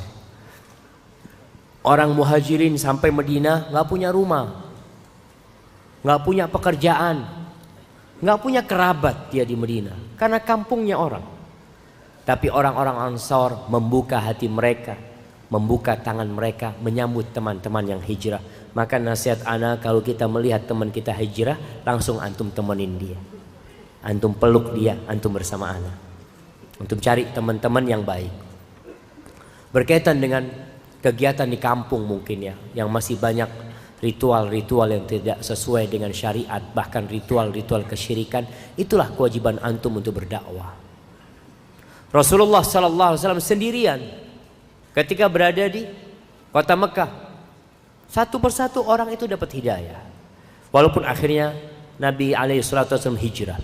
Nabi SAW mengutus Mu'ad bin Jabal ke Yaman berdakwah di sana. Mengutus Mus'ab bin Umair ke Madinah berdakwah di sana. Maka tugas antum ketika antum sendirian, antum berdakwah. Anda nggak punya ilmu, Ustaz, belajar. Anda nggak bisa, Ustaz, sibuk punya pekerjaan, antum cari Ustaz. Panggil Ustaz, Anda minta tolong Ustaz. Ustaz datang ke tempat Anda. Di sini loh Ustaz, sepekan umpamanya dalam sebulan atau apa. Karena banyak orang yang tidak paham. Dan jangan terpaku dengan ustadz-ustadz yang terkenal. Kenapa? Ustadz-ustadz yang tersohor ini sudah jadi tumbal ketenaran dia. Dia sudah capek. Kadangkala dia harus membagi waktunya antara umat, antara keluarga, antara ngajar, antara orang tua, sehingga nggak bisa untuk datang ke daerah-daerah antum. Jangan tunggu mereka. Artinya dakwah ini harus terus jalan. Mau ustadz ini datang nggak ada urusan. Dakwah di sini harus jalan. Gimana jalan? Kalau rodanya cuma satu, antum cari roda yang satunya. Udah Ustadz, 2 roda, butuh didorong, antum dorong. Nggak kuat Ustadz, cari orang yang menarik dari depan. Harus berjalan jamaah. Allah tuh nggak butuh sama kita jamaah. Kita yang butuh sama Allah SWT. Antum akan dapat pahala kalau satu orang dapat hidayah lewat antum.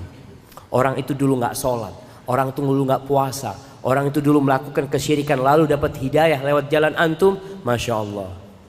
Antum akan terus dapat pahala amalan baik orang itu. Maka jangan pernah putus asa dan jangan menanti ustadz-ustadz yang punya nama, karena mereka sudah sibuk dan susah mungkin untuk datang ke tempat antum. Barakallahu fikum.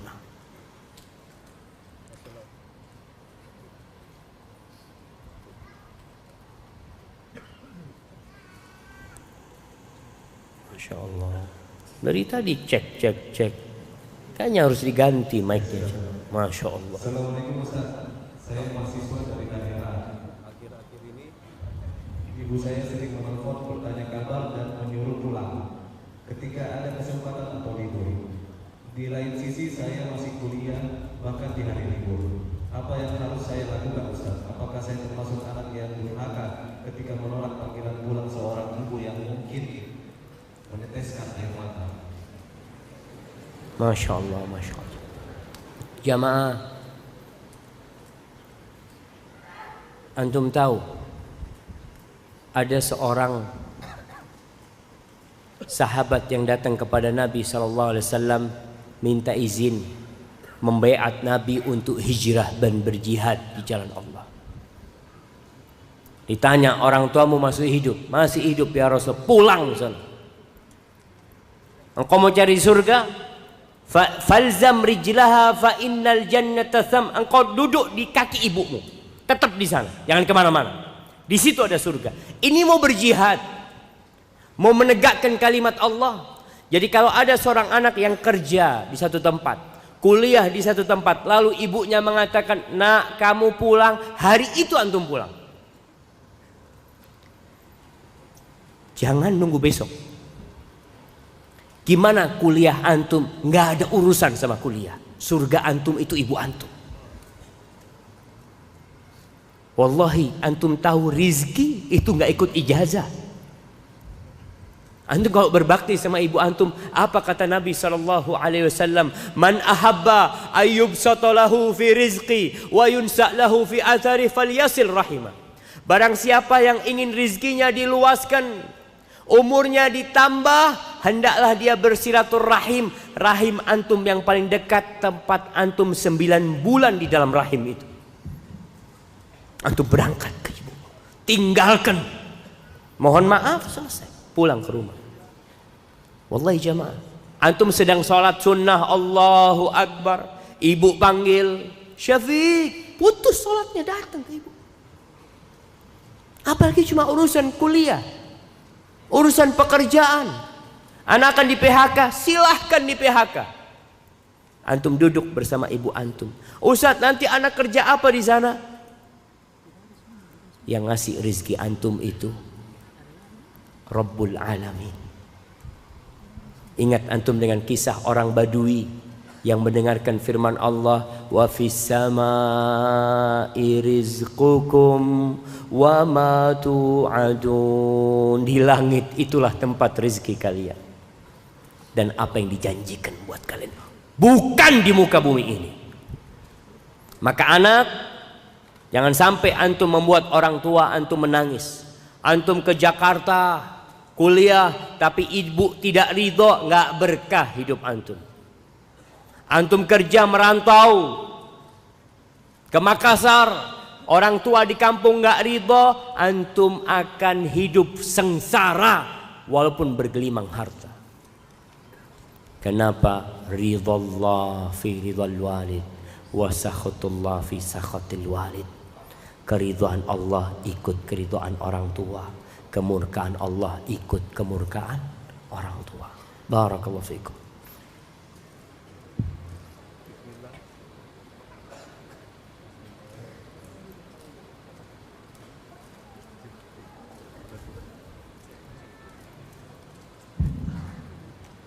Bismillah Ustaz, anak mau tanya.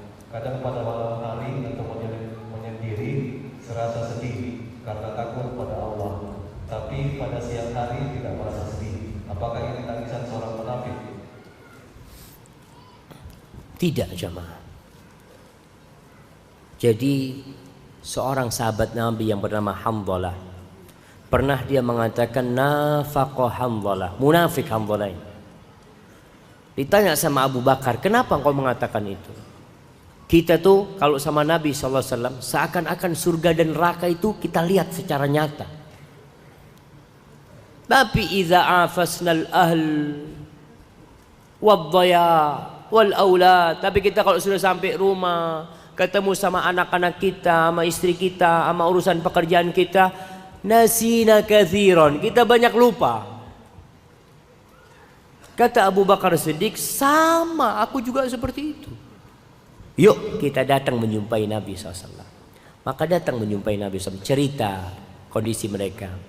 Nabi SAW mengatakan, kalau kalian itu di rumah kalian seperti kama takununa indi, seperti ketika antum ada di sini, la safahatkumul malaikatu fit turuqat, malaikat itu akan salaman sama kalian di jalan-jalan. Bukan manusia lagi antum sudah. Walakin sa'atan. Tapi begitulah hidup manusia. Sesaat antum ngaji, duduk, dapat ilmu. Sesaat ngurusin pekerjaan. Karena kita hidup di dunia. Tapi jangan sampai kita sibuk dengan dunia, nggak ada sesaat buat Allah. Nggak ada sesaat buat ngaji. Ada orang yang 1 bulan nggak pernah ikut kajian, datang ke masjid sama sekali. Sehingga dia akan lupa. Ketika lupa, hatinya keras. Allah mengatakan, alam ya'ni lilladzina amanu an takhsha'a qulubuhum li dzikrillah wa ma nazala minal haqq wa la yakunu kalladzina utul kitaba min qabl fatala 'alaihimul amad faqasat qulubuhum. Antum kalau jauh dari majelis ilmu, dari bertobat, dari mengecas keimanan antum, lama waktunya, baterainya soak. Antum pernah lihat HP Android kalau lama nggak dicas, tahu-tahu nggak mau dicas? Pernah punya? Harus datang ke service center, dikejutkan. Dia itu masih ada sebenarnya, tapi perlu dikejutkan. Kayak orang yang mati jamaah, biasanya ada alat kejut jantung. Dia dikasih apa? Clear, push. Wow, belum datang nih. Jantungnya udah mati. Tapi kadang-kadang masih hidup dia ini sebenarnya. Tahu-tahu nanti dikejutkan, bernafas dia. Begitu pula jantung kita.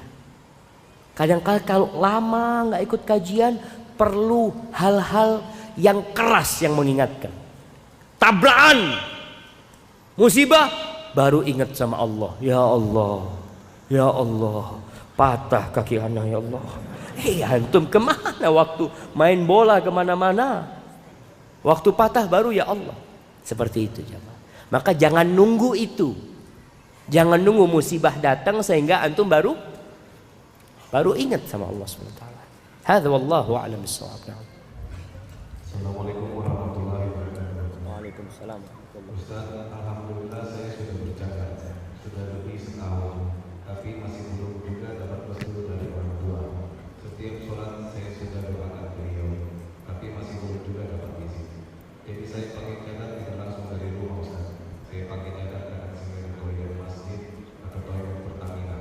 Itu bagaimana Ustaz? Apakah saya berdosa kepada orang tua saya? Barakallahu fikum. Naam jamaah, berkaitan dengan cadar, hukum cadar sendiri kita tahu ada perselisihan pendapat di antara para ulama. Cadar itu disyariatkan. Cadar itu disyariatkan. Hanya kadar hukumnya apakah sampai wajib atau sunnah yang dianjurkan. Sebagian menyampaikan wajib. Jadi kalau bicara wajib, mau nggak mau kita harus pakai. Orang tua ridho nggak ridho, pakai. Tapi kalau sampai tingkatan sunnah, maka di sini ada kebebasan buat kita. Tinggal sekarang yang bercadar ini, kenapa orang tua tidak memberikan izin? Kadangkala orang tua belum siap. Kadangkala orang tua takut anaknya ini ikut dia aliran macam-macam. Maka kalau di rumah antum nggak bercadar nggak apa-apa. Di luar rumah memang antum untuk menghindari dilihat orang, Nggak ada masalah ketika itu antum pakai cadar. Tapi berusaha untuk memberikan pemahaman kepada orang tua kita dengan cara yang baik. Semoga Allah membuka pintu hati orang tua. Jangan pernah bosan mengatakan udah 1 tahun. Jangan 1 tahun. Nabi Yakub itu doa minta Nabi Yusuf dibalikin berapa tahun? 40 tahun. Lalu merasa 1 tahun itu lama, enggak, itu baru 1 tahun. Terus berusaha, semoga Allah melunakkan hati orang tua. Hadza wallahu a'lam. Assalamualaikum Ustaz. Saya baru kehilangan anak bulan November kemarin, usianya 8 tahun 8 bulan. Sampai saat ini saya masih sering menangis, apalagi kalau rindu. Bagaimana caranya agar menangis saya bisa bernilai pahala atau bisa membuat saya lebih merasa dekat dengan Allah? Nah, menangis itu boleh. Bahkan Nabi SAW ketika ditinggal mati oleh Ibrahim putranya, beliau menangis. Abdurrahman bin Auf ketika melihat Nabi menangis, "Watabki ya Rasulullah, kamu menangis?" Pikirnya nggak boleh nangis, karena ada larangan meratap. Menangis ini beda dengan meratap. Menangis ini boleh, kata Nabi SAW, "Al-ainu tadmu'", mata meneteskan air. "Wal qalbu yahzan", hati bersedih.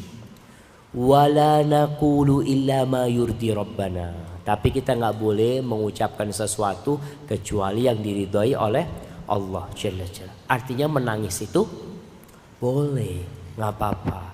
Tapi kalau dari bulan November sampai sekarang menangis, sepertinya kurang tepat. Ingatlah, anak anti mati ini sudah kehendak ilahi. Jadikan kematiannya itu kebahagiaan buat orang tuanya. Gimana Ustaz bisa bahagia dengan matinya anak? Anak itu yang mati belum balik ke jamaah, dia akan menanti bapak ibunya di pintu surga. Ketika disuruh masuk surga, udkhulul jannah malakum munhabitun. Kenapa kok nggak mau masuk surga? Masuk surga. Mereka di pintu surga mengatakan, "La, kita nggak mau masuk hatta ya'tiya abauna", sampai bapak ibu kami datang. Ditunggu tuh sama anaknya. Kenapa harus menangis terus-terusan? Sedih iya, tapi sekarang sudah. Kalau rindu, jadikan rindu sama anak nanti di surga, dengan harapan nanti anakku akan menantiku di surga. Gimana di dunia? Ya sudah, bikin anak lagi. Antum ketawa, betul jemaah. Bismillah. Ada kita insya Allah yang itu sudah berangkat, nanti punya anak lagi, mati lagi anaknya, nunggu lagi orang tuanya di surga. Semakin banyak yang menanti antum di pintu surga. Semoga Allah Subhanahu wa taala memasukkan kita ke surga. Ada seorang alim ulama, dia itu anaknya mati. Anaknya itu sudah hafal Quran jemaah, umur 11 tahun mungkin ya. Anaknya itu sudah hafal kitab-kitab. Ini di zaman salafus soleh. Anaknya meninggal dunia. Ketika temannya takziah, dilihat, "Kamu kok nggak sedih anakmu mati?" Kata orang ini, "Iya, kayaknya aku ingin dia mati." Kenapa? Kata dia, "Ketika aku membaca hadis Nabi SAW, kalau anak yang mati sebelum balik itu akan menunggu orang tuanya di pintu surga, aku kok berharap ada salah satu anakku yang nunggu aku di sana." Kemudian Allah cabut nyawa dia. Jadi jamaah, udah yang terjadi biarlah terjadi. Sekarang mulai merajut masa depan. Selesai anak ini, anak yang ada dididik dengan baik dan benar. Dan memang kalau anak mati ketika baru lahir itu tidak terlalu sedih jamaah. Tapi kalau anak itu sudah bisa berlari, ya, bisa minta gendong sama orang tuanya, kita duduk sama dia, subhanallah. Nasihat anak, semua baju anaknya sodakohkan, karena gak akan balik anak antum. Antum lihat bagaimana Nabi Yusuf alaihissalam mengobatin kerinduan orang tuanya, dikirim bajunya Nabi Yusuf ke Nabi Yakub alaihissalam. Nabi Yakub itu ketika rombongan itu masuk ke kota tempat Nabi Yakub tinggal, Nabi Yakub mengatakan, "Inni la ajidul riha Yusuf laula tufannidun. Aku nih mencium baunya Yusuf. Kalau kalian tidak mendustakan aku. Betul. Tapi orang-orang mengatakan, kau masih memikirkan Yusuf? Ada Yusuf. Tapi kalau anak itu sudah nggak bisa. Jadi kadang-kala menyimpan pakaian itu tambah membuat sedih. Maka sedekahkan pakaian itu kepada orang. Insya Allah dengan cara itu Allah memberikan kesabaran kepada nanti. Hadza wallahu a'lam bissawab.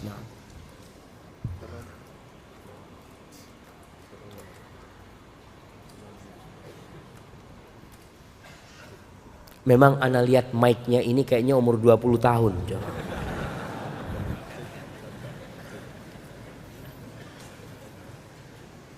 Antum pakai ini. Masya Allah. Assalamualaikum Ustaz. Waalaikumsalam warahmatullah. Ustaz, bagaimana cara meninggalkan kemaksiatan secara total? Karena jujur Ustaz, saya ini terkadang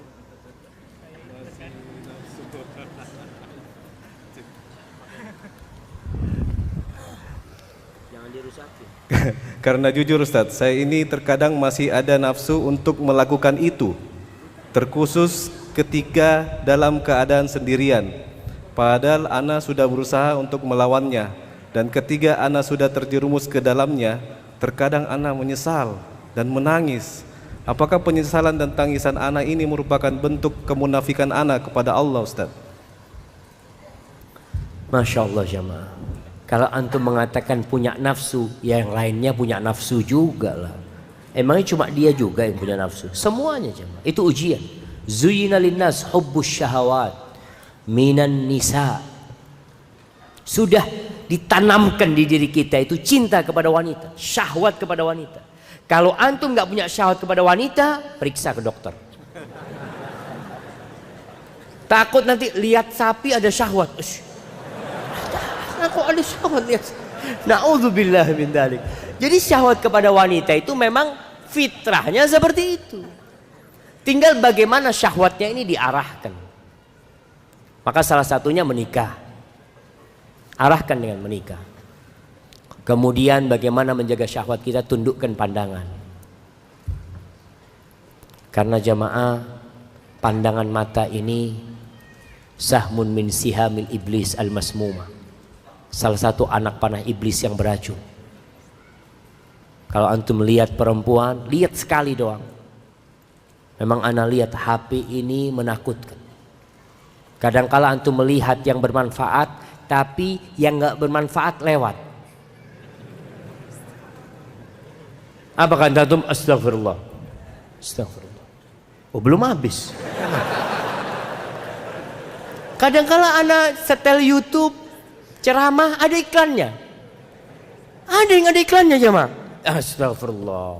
Makanya itu mengganggu. Artinya kita kadangkala kalau sekali melihat ada perasaan sudah. Seperti anak panah iblis yang beracun.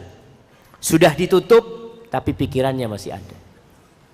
Maka tugas kita tadi menyalurkan kepada yang halal, menundukkan pandangan kita. Apabila sendirian, hadirkan kebesaran Allah. Kalau antum gak kuat sendirian, jangan sendirian. Anak-anak yang tinggal di kos-kosan umpamanya, jangan sekamar sendirian. Antum perlu teman. Kadang-kala teman itu yang menguatkan antum untuk tidak berbuat maksiat. Tapi saat ana diajak sama teman ana, antum pindah kamar lain, cari kamar lain, usir itu teman yang kayak gitu. Artinya kita cari teman yang baik seperti itu. Kemudian apakah ketika antum berbuat dosa kemudian antum bertobat itu kemunafikan? Tidak jemaah. Itulah manusia, itu manusiawi. Yang menakutkan kalau dia berbuat dosa nggak menyesal. Allah ketika menyebutkan orang-orang penghuni surga, apa kata Allah? Walladzina idza fa'alu fahishatan aw zalamu anfusahum dzakarullah fastaghfaru lidzunubihim wa may yaghfiru dzunuba illallah wa lam yusirru ala ma fa'alu wa hum ya'lamun. Mereka itu kalau melakukan dosa sampai dosa besar mereka lakukan atau dosa kecil mereka langsung ingat sama Allah. Ketika ingat sama Allah menyesal dia, minta ampun sama Allah dan dia tahu tidak ada yang bisa mengampuni dosanya kecuali Allah. Dan dia tidak terus-terusan berbuat dosa. Berhenti. Antum tahan diri antum. Terus. Panggilan itu antum abaikan. Nanti terjerumus dalam dosa lagi, antum tobat lagi. Jangan akhirnya antum putus asa. Kayaknya ana ini penghuni neraka kayaknya. Dosa terus. Ya sudah sekalian berbuat dosa. Jangan sampai ada pikiran itu di diri kita. Karena termasuk dosa besar ketika antum putus asa dari rahmat Allah SWT. Kita nggak boleh merasa aman dari azab Allah. Itu juga dosa besar. Berbuat dosa merasa, oh Allah tidak akan mengadabku. Jangan. Dan jangan putus asa dari rahmat Allah. Allah mengatakan, qul ya ibadiyalladzina asrafu ala anfusihim la taqnatu min rahmatillah. Jangan kalian pernah putus asa dari rahmat Allah. Innallaha yaghfirudz dzunuba jami'a innahu huwal ghafurur rahim. Sesungguhnya Allah itu mengampuni semua dosa kalau antum tobat. Sesungguhnya Allah itu Maha Pengampun dan Maha Pengasih. Maka jangan putus asa dan jangan merasa aman dari azab Allah. Barakallahu fikum. Nah, Assalamualaikum Ustaz. ini pertanyaan nomor berapa? Oh, alhamdulillah jamaah. Pertanyaan terakhir. Masya Allah. Alhamdulillah, ana senang sekali bisa ketemu dengan Ustadz. Sudah lama sekali ana menunggu Ustadz di Makassar. Pertanyaannya, apa bisa saya menjabat tangan Ustadz? Jazakallahu khair, barakallahu fiik. Jangan jamaah. Antum harus rindu sama Rasul SAW. Jangan rindu sama anak. Tangan ini tangan banyak berbuat dosa. Kalau bukan karena Allah nutupi dosa-dosa, maka jangan antum salah antum ketika antum hanya ingin menjabat tangan anak. Antum minta sama Allah, ya Allah, aku ingin menjabat tangan Rasulmu Sallallahu Alaihi Wasallam. Jadi nggak perlu antum rebutan jabat tangan ustaz. Nggak perlu. Antum cukup ambil manfaat dari ilmu ustaz. Antum lihat ustaz dari jauh, antum doakan semoga ustaznya istiqomah dan mati husnul khatimah. Semoga kita semua yang berada di majelis ini diampuni dosa-dosanya sama Allah.